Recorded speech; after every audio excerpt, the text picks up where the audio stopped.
Assalamualaikum warahmatullahi wabarakatuh. Perkenalkan, saya Ananda Hiriamai Putri. Saya merupakan mahasiswa pascasarjana di program studi Magister Administrasi Rumah Sakit di Universitas Respasti Indonesia.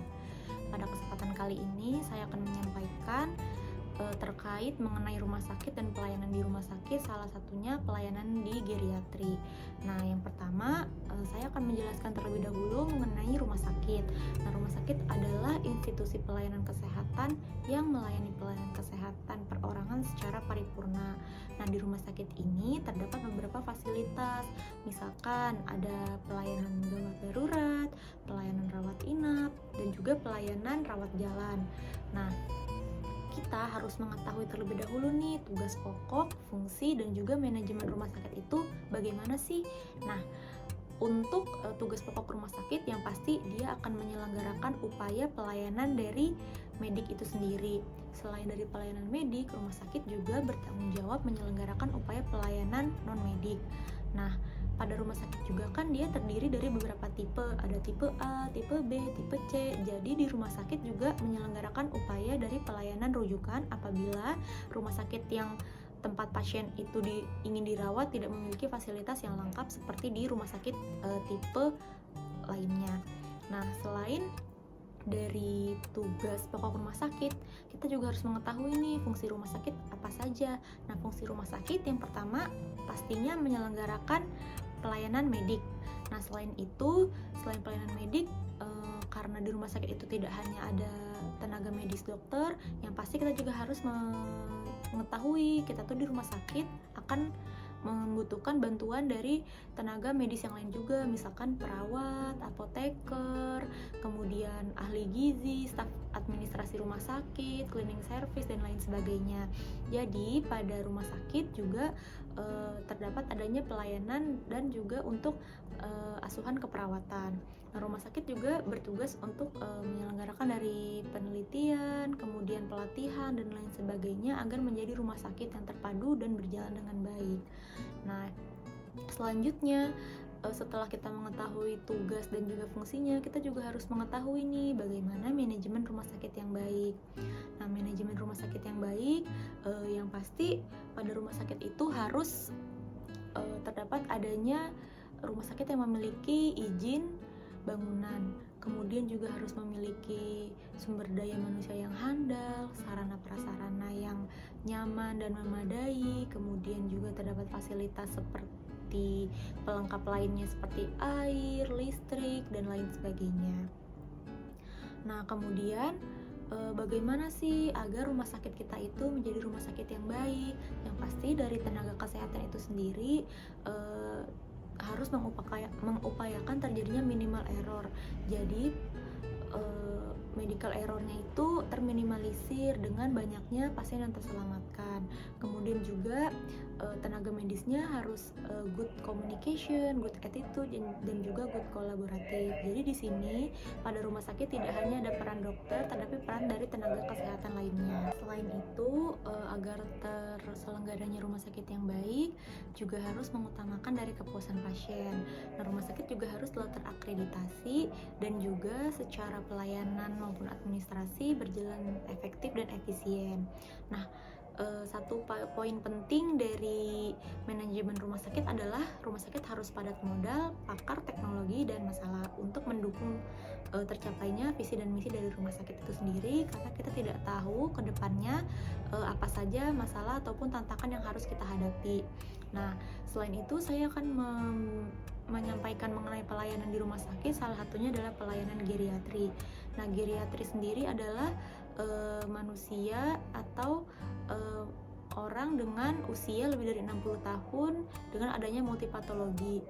Nah, pada lansia atau geriatri ini tidak hanya berkaitan mengenai kesehatan saja, namun faktor sosial, ekonomi, dan lain sebagainya juga harus diperhatikan, karena pada pasien geriatri ini membutuhkan pelayanan yang multidisiplin dan ditangani secara interdisiplin. Nah, pada geriatri biasanya tidak hanya mengalami satu masalah saja, tetapi banyak, jadi dia multipatologis kan. Nah, Geriatri ini sendiri kan yang kita ketahui ada tuh sindrom geriatri terdiri dari 14I, ada instabilisasi, imobilisasi, impaksi, kemudian iatrogenik dan lain sebagainya. Nah, di sini saya akan menjelaskan mengenai imobilisasi. Nah, imobilisasi itu sendiri merupakan keadaan di mana pasien tirah baring lama atau keadaannya tidak bergerak ya selama 3 hari.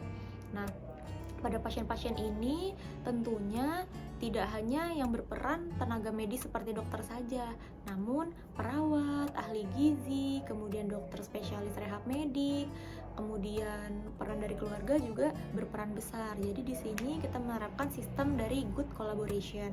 Bagaimana agar lansia ini bisa menjalani pengobatan yang optimal dan juga bisa meningkatkan kualitas hidupnya. Nah, yang pertama dari imobilisasi ini, dari pencegahan dari agensi Healthcare Policy and Research telah menyusun terdapat 4 hal yang harus diperhatikan. Yang pertama pasti dari pengkajian faktor resiko terlebih dahulu. Nah, pengkajian faktor resiko ini selain dari dokter penanggung jawab utamanya, pastinya peran dari perawat di ruangan juga membantu.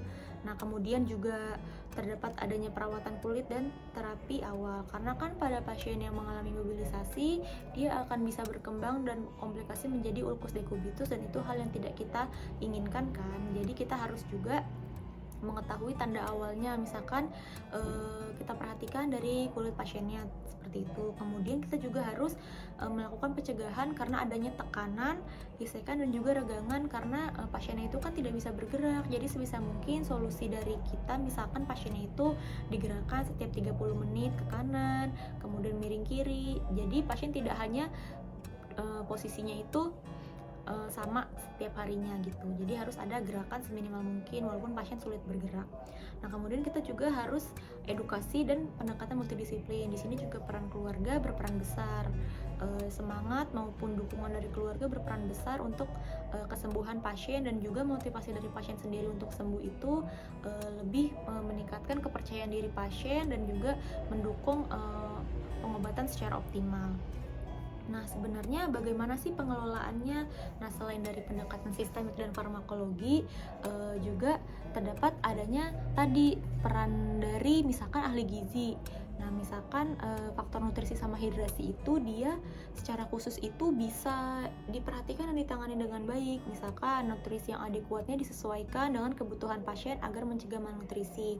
Karena pasien dengan imobilisasi, apalagi dengan ulkus dekubitus, apalagi dengan malnutrisi, kita juga harus